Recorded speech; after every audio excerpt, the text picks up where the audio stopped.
Welcome to the Barbara Show. This is your weekly show that comes every Sunday to your TV screens, your mobile phones, your tablets, wherever you're following us from. If you're following us on YouTube, well, you can always view our episodes depending on the time zones where you are. We appreciate your support, we appreciate your feedback, and this is our contribution to the betterment of our lives by bringing content that is inspirational, motivational, and educational.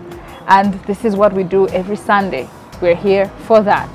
Now, we are currently, well, I'm speaking for those who are in Rwanda, but even outside Rwanda, in the East African region and beyond, we are all thinking, most of us are all thinking of starting businesses. There is a lot of encouragement for the youth, for women, and others to start businesses. We start businesses with big dreams. We want to achieve so much for the impact of people, but also for personal impact and personal gain. We fail. Sometimes we fail and we never recuperate, we never come back. Sometimes we find the courage to start again. It depends, but people go through so much on their journey of entrepreneurship, and that's why we have our guest today for this episode. He is called Kamran Eliahan. He's an Iranian-American innovator, philanthropist, entrepreneur, a global catalyst. As he says, he calls himself a global citizen. He has done so much, and as we speak, he has 3 unicorns to his name. But that's not the emphasis of his life. After talking to him, the first thing he told me when I first met him, he told me, I chase human connection. It's not about the money, but it's about human connection. He's going to unpack that for us. And with his wife, they have supported and empowered so many lives through the Global Catalyst Foundation. And he's going to speak to us about so many things that he has learned on his journey and his successes, his failures. Stay tuned. Thank you so much, Mr. Kamran, for coming. Thank you, Barbara. Please call me Kamran. Yes. It's my pleasure to meet with you, and I'm honored that we are having this conversation. Yes. And, I'm so happy to talk with young people in Rwanda, in whole Africa. It's a very exciting continent to be in. Before COVID, I used to come here to Africa, but 3 times a year. It was always looking forward to do that. It's my 2nd trip to Rwanda, and I have loved it always. Wow. So you were born in Iran, grew up there, and then moved to America. What did that teach you? That move, that transition, what did that do to you, Kamran? Well, you know, from young age, I remember I was maybe 8, 9 years old. I always believed that I had a global mission, that I had something bigger that I needed to do. And I wasn't sure what it was. I was a kid.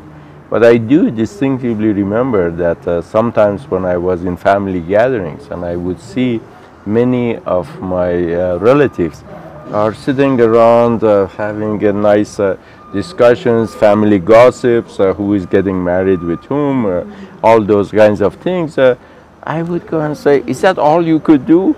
They said, what do you mean? I said, why don't you go and change the world? And they said, what are you talking about? You're a kid, just... At that age? Yeah, so somehow I felt there was something that I had to do. And when I was 17, I told my parents that I'm going to America. And they said, why? We have never been to America, and we don't have any close relatives who have been to America. You don't know anybody. How are you going to go there? And I said, I don't know. I will find out. But I know my life has to be there. And my simple analysis at that time, this was 1972, and my simple analysis was, if I stayed in Iran, it would always take 10 to 20 years before new advances, new innovations, new technologies, new books will be translated, the articles would be translated to come to Iran so I could learn it. In those days, we don't have the internet. So I had to go to America. I had to go to Silicon Valley if I wanted to be a global player and learn about technology, learn about entrepreneurship, learn about global positive social impact. There was no way to do it other than going to America at that time. So you find yourself in the tech space, technology space. What were your wins and your losses? I mean, it's been a long journey. I recognize it's been a long journey. Yeah, actually. When you moved to the US. Yeah. Well, first of all, when I was in Iran, I was a very bad student in high school. I later on found out I was suffering from ADD, and I got bored sitting in the classroom hour after hour after hour. So I would make noise, and I was a bad teenager, and they would kick me out. So my GPA was very low. I graduated with C+. When I came to America, I asked, do I need to sit in the classroom? They said no. And I said, can I just study the material and go and do the exercises and take the test? They said, yeah, if your teacher says fine, it's okay. So I hardly ever went, and I sat in the class, except some professors that I liked. The rest of it I skipped because I had to work. Before I got my scholarships, I had to work. I didn't have any money. And so I didn't go to classroom. But because I was learning on my own, when I was 20 years old, I had 2 bachelor degrees, one in math and one in computer science. And then I was barely 21 and a half when I had my master's degree in computer graphics. And it was truly transformational. I learned a whole new style of, instead of going to the class and having a teacher teach you, I learned everything by myself. So I learned that, hey, education can be teaching or it can be learning. And I became curious about how can we really do what I did, make it be available to everyone. And we call it, later on I found out, experiential learning. A new method that you don't go and sit in the classroom, listen to the teachers, which is traditional way of universities. It is go and learn by doing things yourself, by doing projects, by learning how to collaborate with other people and come up with ideas. So with that in place, I got good degrees. My master's was in computer graphics from University of Utah, where computer graphics was invented. It was the mecca of computer graphics when I went there. And after I did my master's, I could go and get a job anywhere. And I was lucky. I got a job at HP, Hewlett Packard, in Palo Alto, next to Stanford University. And I knew nothing about Silicon Valley. I was a kid. I didn't know what is going on there. But I was very impressed with all these geniuses around me. And I said, I can come and learn a lot over there. And within a year that I was at HP, I convinced them to pay my tuition, which was very high, to go to Stanford to study chip design. And I designed a chip, and the chip did not work. And they had paid so much money as my tuition to Stanford, and you know, they had very high expectation that I would bring this knowledge, know-how to help many other engineers within HP learn chip design, because in 1978, 79, we had less than 1,000 chip designers in the whole world, and HP had less than 50 of them. So they wanted to learn how to make chips. And Stanford said they could teach me. So I took the course, and I found out it didn't work. So you could say, oh, it's a huge failure. But you know what I did? I went to my boss and I said, I have good news and I have bad news. The bad news is the chip is not working. The good news is, if you give me $500,000 budget, 4 or 5 engineers, I can design a new system using computer graphics to allow us to do simulation analysis before we send the chip for fabrication. Because at Stanford, we didn't have any of these tools at that time. They were not developed. And I said, we can increase the potential of making chips work, remove the chance of failure. And he disagreed. So I said, if you don't, I take my engineers with me, and we leave and we do this outside. And he said, okay, go, but you are a kid. I was 26 at that time. Nobody will follow you, but they did follow me. And 3 years later, HP wanted to buy the company for 50 million, but HP's competitor, Tektronix, paid $75 million. I wasn't even 30 years old and bought the company. Wow. So that was quite amazing thing. So wins and losses come together. Yeah, you learn from your failures, you learn how you can improve upon it, come up with new ideas, and go and work on that. Success is management of failures, and as long as you look at your failures as stepstone towards success. Imagine you're crossing a river. You can't wait till they build a nice bridge so you could go. You don't have a boat. You want to cross the bridge. So you look for stepstones and you go so far, you jump through this, you hop through that. You get to some point that it doesn't work, you fail, you come back, learn from it, and then try another. Yes, yeah. But you do this enough time, you find proper stepstones till you get to the other side. That's what life is all about. And learn not to be disappointed. Learn from it. Look at it as a stepstone. And you become better and you succeed. Wonderful. We've just talked about disappointment.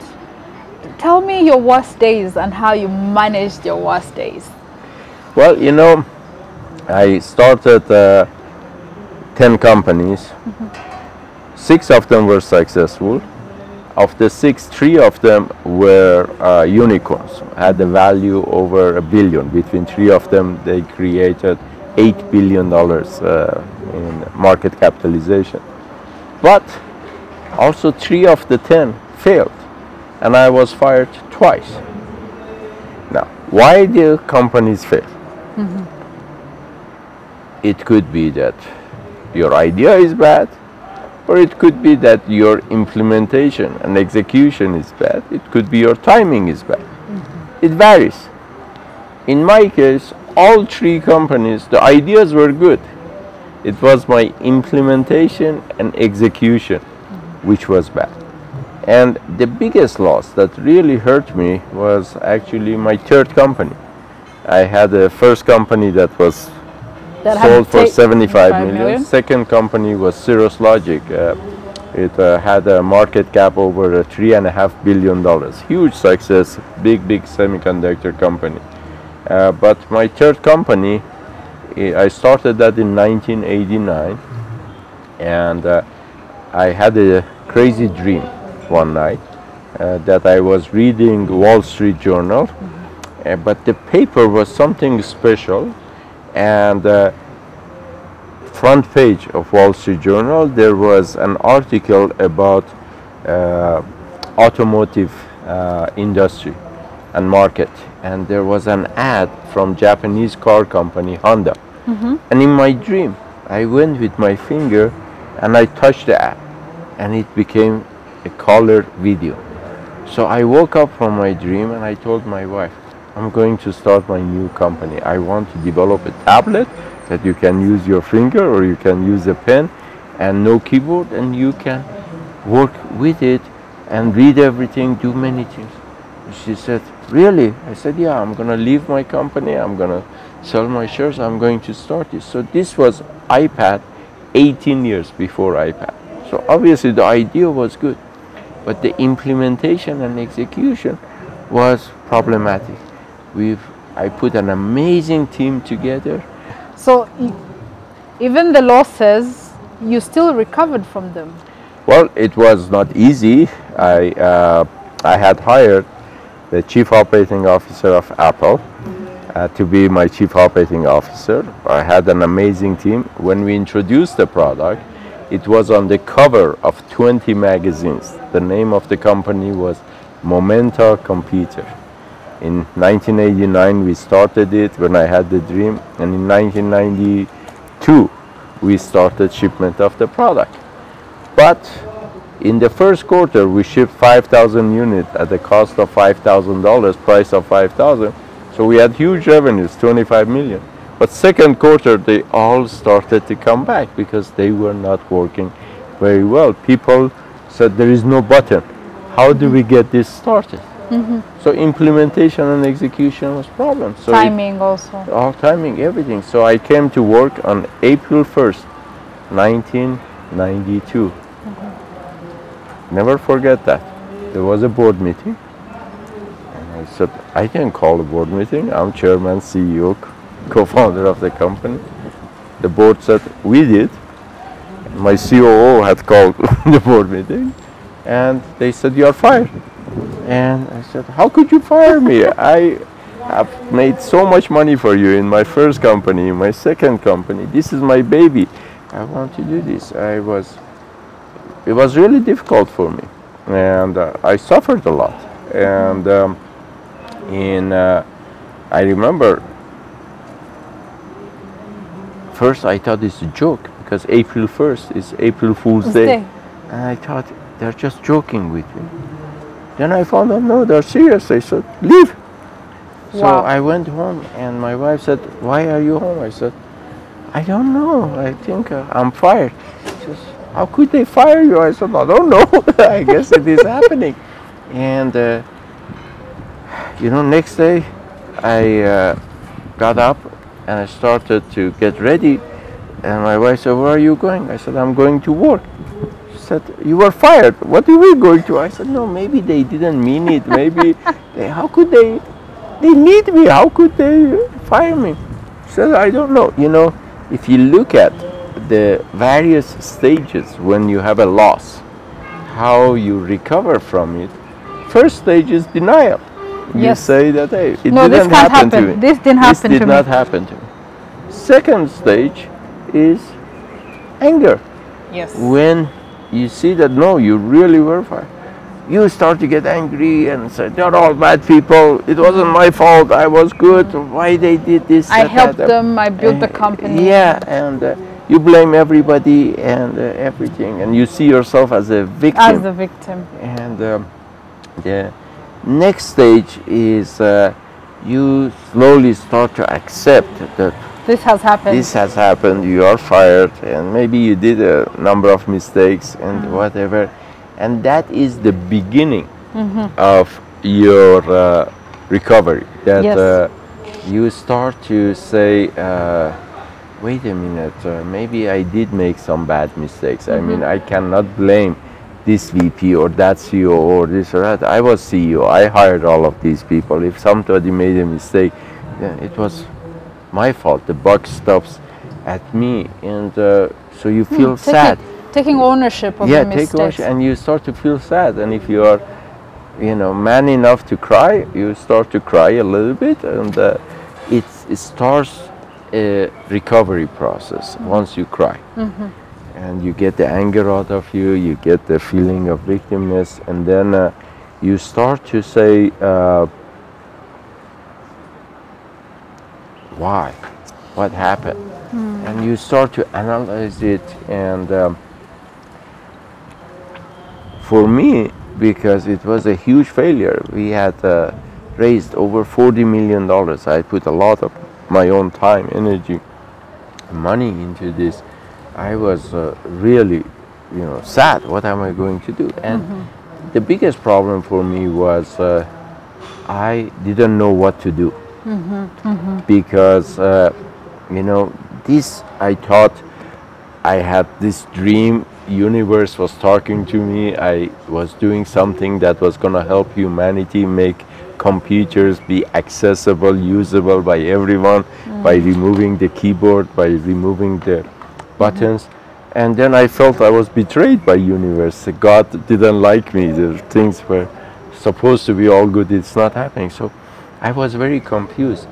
And I didn't know what to do, literally, because many times entrepreneurs start a company to make money. Well, I already had so much money from my success, first one and second one. Money was not important anymore. I was thinking, okay, some people start a company because they want to be famous, Because of Momenta, Cirrus Logic, I was a celebrity already. I had, so many articles written about me, lots of TV interviews, lots of things. That was not so important anymore. Some people like to start a company to be their own boss. Well, I had been my own boss since age 17. I left Iran on my own. I didn't do anything according to anyone's orders. I did everything. I was my own boss. So none of that was important to me. And I was thinking, what should I do with my life? And you know, that confusion was very interesting in retrospect. You know, I had learned from the natives in Australia that they had a process called walkabout. When they are confused, they leave home and they go for a walkabout, and they don't come back till they have peace and they have understood it. So I said, I should learn from them and take a walkabout. Except my walkabout took about a year, and it was international. So I traveled to many countries, tried to learn new things, the things I had never done. I was 38 years old, and I had a big failure, and I was trying to find myself, what I should do. And as I traveled into different countries, I started to study their culture, I started to study their language, I started to study their religion, ideas, philosophy. And after a while, I found out that all human beings everywhere are the same. Everybody thought that they were superior to everyone else. I was born in Iran. From early age, they were telling us, we Iranians are the smartest, the best, the most powerful, and you know, we are much better than everybody else. Well, I went to Japan, and I found that Japanese believe that they are the best, and Japan is invincible. And they said that nobody had invaded Japan because when Genghis Khan went and invaded so much of so much of Asia and Middle East, when his ships came to south of Japan in big tsunami came and destroyed all their ships. So they called this kamikaze, the divine wind. Kami is divine God, and kaze is wind. Divine wind destroyed it. So when in World War II, US ships were coming, they were waiting for tsunami to come to destroy the American ships, and when it didn't, they trained their own kamikaze pilots to go and destroy American ships. When I went to China, I found out Chinese believe that they are the only civilized race and everybody else is barbarian, and they need to build this Chinese wall to go and protect the civilized people from the barbarians. When I went to Italy, I found out that the Italians believe that the Romans were the most sophisticated people who built all of the things. When I went to Greece, I found that the Greeks say that they brought all the science and all the philosophy everywhere in the world. When I went to France, I found out the French believe that they, did everything good for the world everywhere. I went. People had so much pride in theirs, and they thought they were the best people and the only people who were smart. And then religions, all of them believe that they are the chosen, they are the one that are gonna go to heaven, everybody else is gonna go to hell. And I always, when I heard these things, I would ask people, I say, you believe in God? They say, yeah. And I say, how many people did your God create in the world? They say, well, 7 billion people. I say that, how many people believe in your religion, in your part of Christianity or Islam or Buddhism or Judaism or Hinduism, any religion. How many people believe in it? They would say, well, 100 million, 200 million, a billion, whatever. I would say, so God created 7 billion people but only 100 million are chosen who are going to go to heaven. The rest of them are failure. Your God did not have a very good high quality and high ability to develop good product. So many of them are rejects. If I had a VP of manufacturing who has such a big failure rate, I would fire him. So maybe you should understand your God better, that it loves everyone and is going to have the same opportunities for everyone. So you take this 1 year out, you experience these things. All of this, we learned that human beings are all the same. And then I thought, if we could use the power of internet, because in 1992, 93, when I was doing this, internet was just coming up. Yeah. And I saw the opportunity that everybody could not go around the whole world and experience what I experienced. But I could see the power of internet that could allow people to virtually travel everywhere if we made internet to be high speed and accessible everywhere. And we can help create positive social impact, help create peace in the whole world, because people learn about each other's religions, each other's nationalities, and they start to celebrate each other's differences rather than fight with each other. That was my hope. Wow. So when I came back, it was a year. I said, I have a new mission in my life. I'm going to develop companies that will make this dream come true. Wow. Let's take a break and then come back to talk more about your philanthropic work, how you got involved in philanthropy. Do not move from your screen. We're coming back in a second.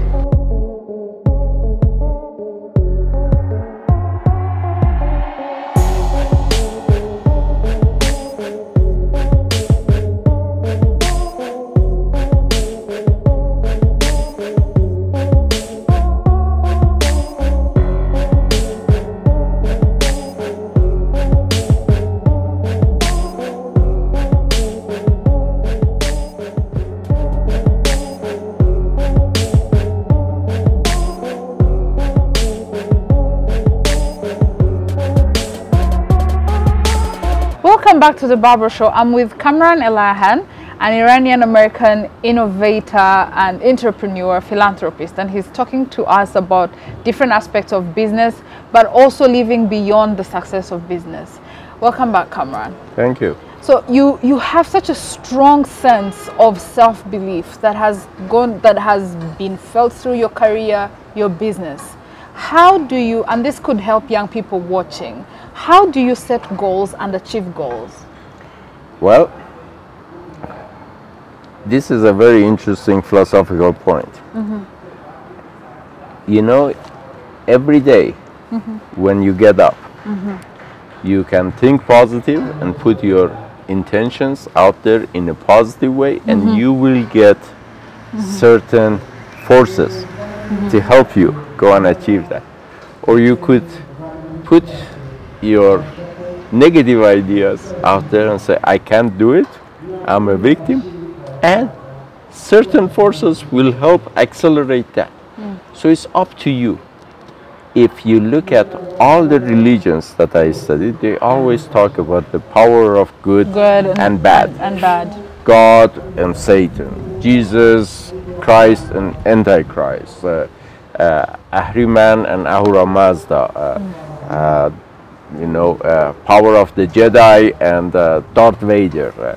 But in scientific terms, we have the force of universe, which is based on Big Bang, which is expanding and building the universe and evolving.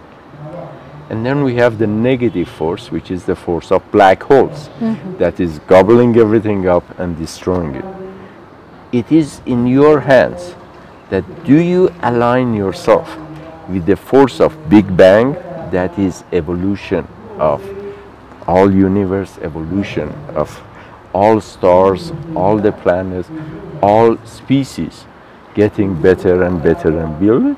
Or do you go on the negative way and say, I'm a victim, I cannot do anything, and life is tough and horrible things will happen. Either one, you get a push, because And it's the you who force makes of the choice. exactly, and it's either the force of Big Bang pushes you, or the force of black holes forces you the other way.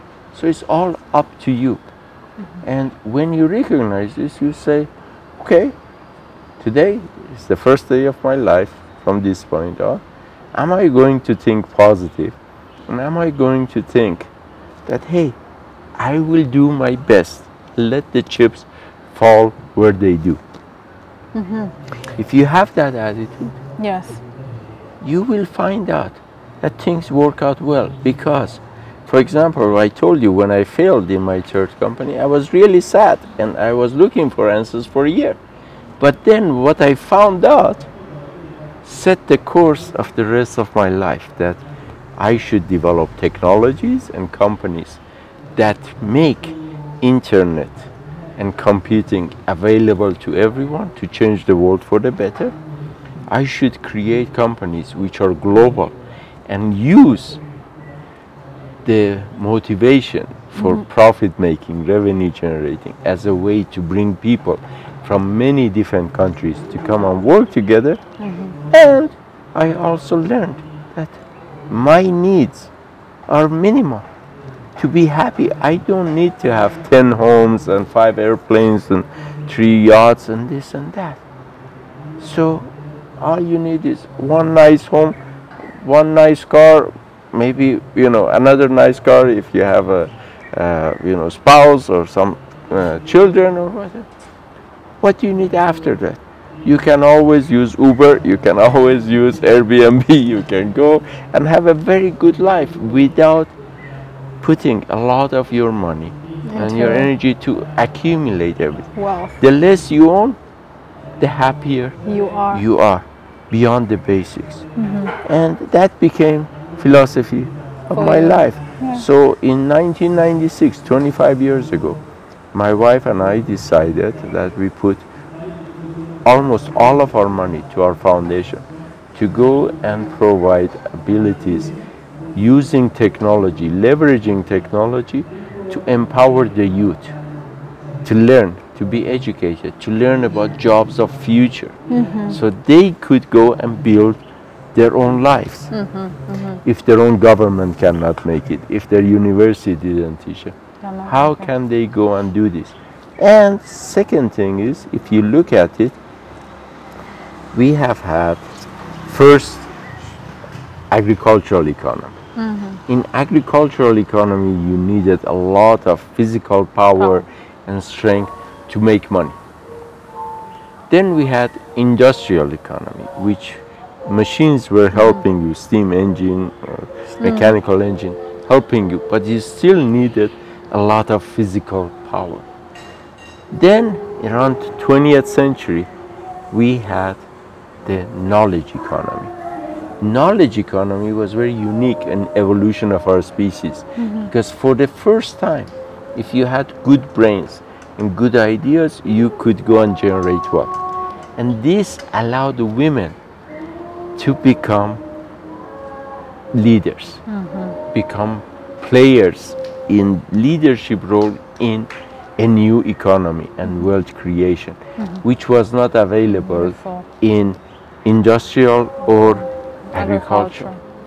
Innovation economy, which started about 20 years ago with the arrival of broadband.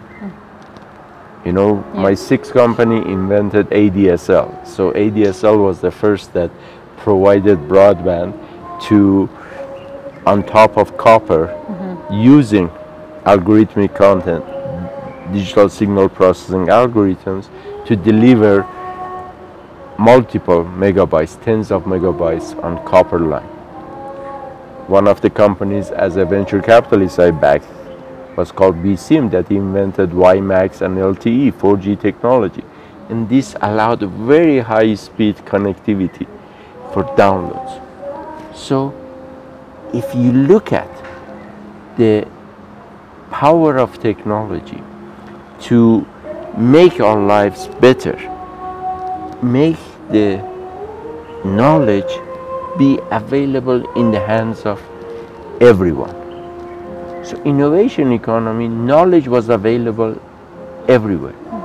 It was implementation and execution.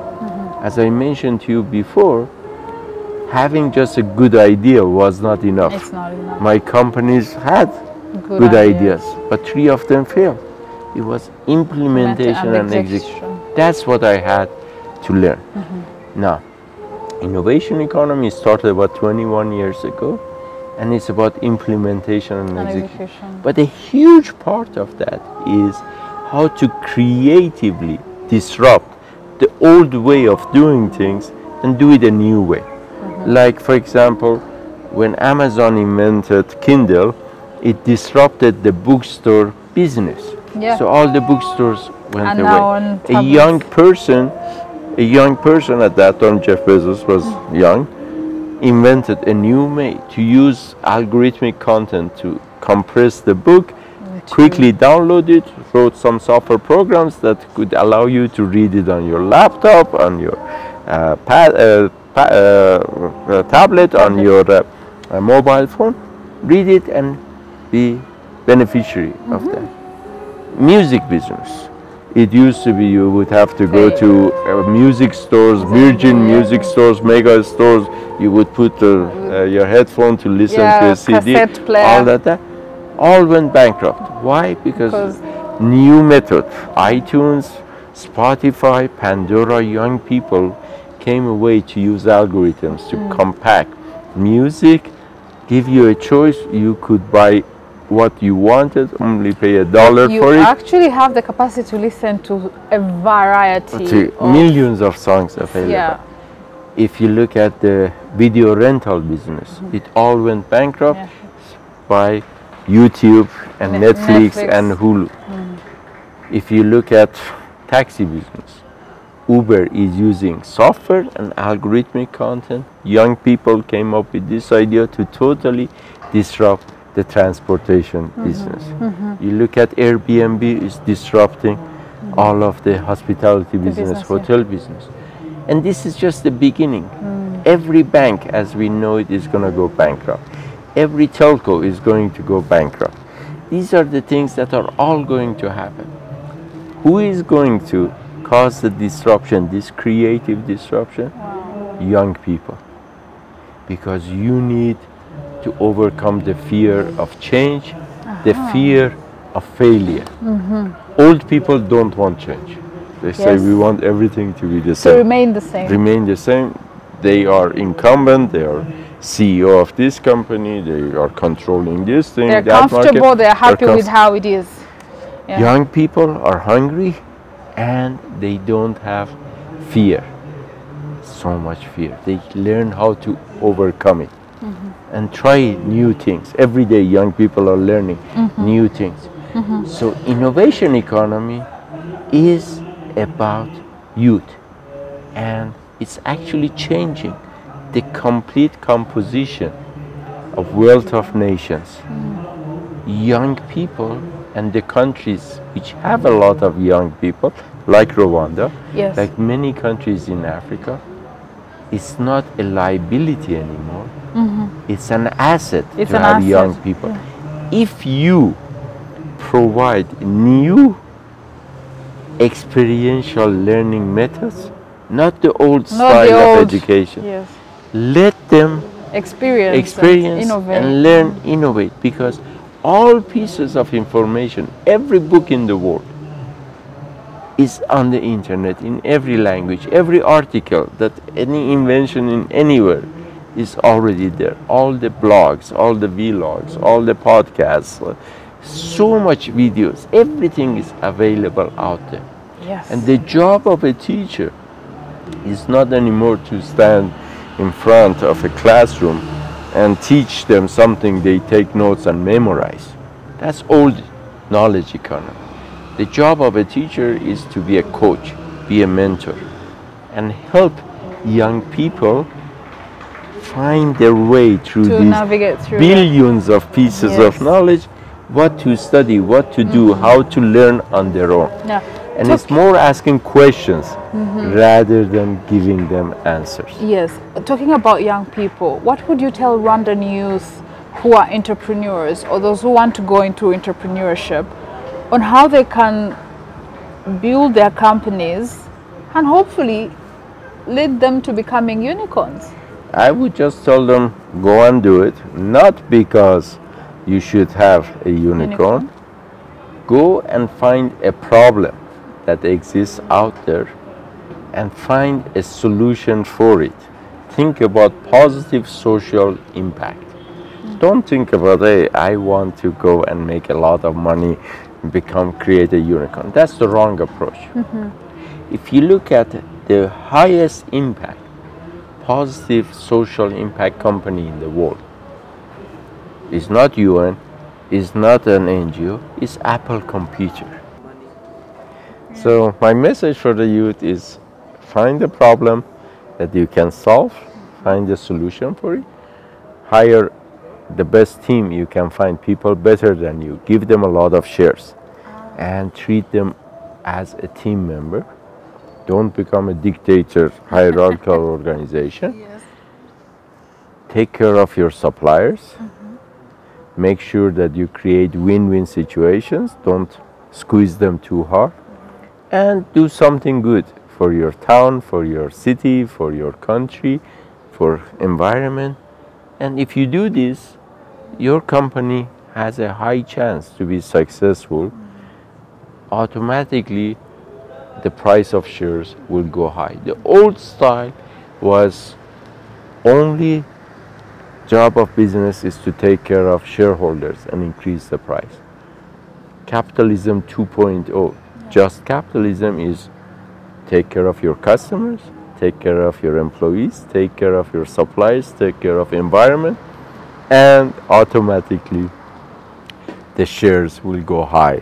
As you look at Apple, you look at Google, you look at Amazon, you look at any of these companies. People who work there love it, the customers love it, people have made a lot of money, they become a carbon zero footprint, that they go and do a lot of good. I'm not saying all of the things they do is good, but they started in the right foundation and have gone through. So that is what I would say. And I would say, just follow your dream.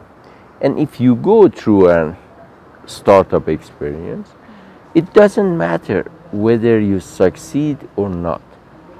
It is capacity building. Because for the first time, you learn many things about many different fields. If you work in a big company and you have engineering background, you will be pigeonholed to be an engineer and you don't get interaction with many other people. When I started my first company, I was 26 years old. My investors asked me, who do you think should be your vice president of marketing? I said, I have no idea. I never met a marketing person at HP in my life. I was an engineer and only worked as an engineer. But within 6 months, I worked in my first company. I learned about sales, about marketing, about finance, about engineering, about manufacturing, about HR, so many things. So this was a very important experience. And you might learn as you go through this experience that you are not the best CEO. I learned that about myself. I was not very good CEO. Wow. So after my third company, I refused to be CEO. I was always chairman. And I hired the best CEOs. And this was a big learning I had. You might go and say, hey, I studied engineering. But you may find that you are much better salesman. You are much better in marketing. You may be much better in HR. Through startup experience, you learn this. And if through your startup, you hired 3 people, with yourself is 4 people, and you work very hard for 2 years, and then your company went bankrupt, that should not be seen as a failure. You should look at it as you created jobs for yourself and 3 other people for 2 years. This is 8 person years worth of jobs that you created. Yeah. this was very positive for economy. And in Silicon Valley, every year we create hundreds of companies. And within first year, 50% of them go bankrupt. Within 5 years, 90% of them go bankrupt. But that's okay, because that 10% that's successful needs a lot of experienced employees. Yes. So if you failed as a CEO because you were young, you were inexperienced, you go and work one of these companies, you right now have experience, 2 years experience as a startup. You become very valuable employee. You join one of these as a marketing manager, as a VP of marketing, as a sales manager, as a sales finance manager. You grow with them, learn, and then 3 years later you can go back and start another. Yes, so as we close this conversation, you said you visited Rwanda twice. This is your second time. What is your impression of Rwanda? Well, I like Rwanda. I mean, I will be back many more times because the country is beautiful. I had this trip, I had a chance to go outside Kigali also, and I always loved Kigali because it was so beautifully green, so clean. It was really amazing. I said, people really have a care for their environment. But then this trip I went outside to the north, to the south. I experienced many different things, and I saw, wow, it's even more beautiful outside the Kigali, and the hills and the things. It's amazing. So how could you not like the nature? Then people, God, where do you go to see so many people with big smiles and big hugs and come and so kind to you, to a foreigner? I just feel welcome. And another thing which is very interesting is I was advisor to Deputy Prime Minister of Singapore for 5 years, and many people were saying at that time that well, Singapore is going a little bit strong, it's a dictatorship, it's going and bringing change and whatever. But what they did, and for 5 years I was advisor, they eliminated corruption. They brought new technology into Singapore and made Singapore to be a technology hub for both IT and for biotech. And they did the right kinds of things. When I come to Rwanda, I feel similar type of situation, that the leadership seems to be very educated and seems to be doing the right kinds of things. And that's very encouraging. Thank you. Thank you so much. You're welcome again to visit Rwanda, and it has been a pleasure hosting you. I've learned so much, and I hope our followers have learned so much. It's my pleasure. I'm taking this. Success is the management of failures. Exactly. With that said, thank you for following. See you next Sunday, and God bless you. Wakoze gukurikira ikiganiro The Barbara Show. Nimba ukibonye kuri YouTube The Barbara Show, kora subscribe ujye ukomeza kubona amakuru n'ibindi biganiro byinshi bikomeza kuza. Nimba udukurikira kuri Facebook, nimba udukurikira kuri Instagram, komeza udukurikire, turakwishimiye cyane. No kuri Twitter muzajya mukomeza kubona amakuru, ndetse ntimukasibe kureba iki kiganiro ku Isibo TV. Turabashimiye rero ku mwanya wanyu mwaduhaye. Imana ibahe umugisha.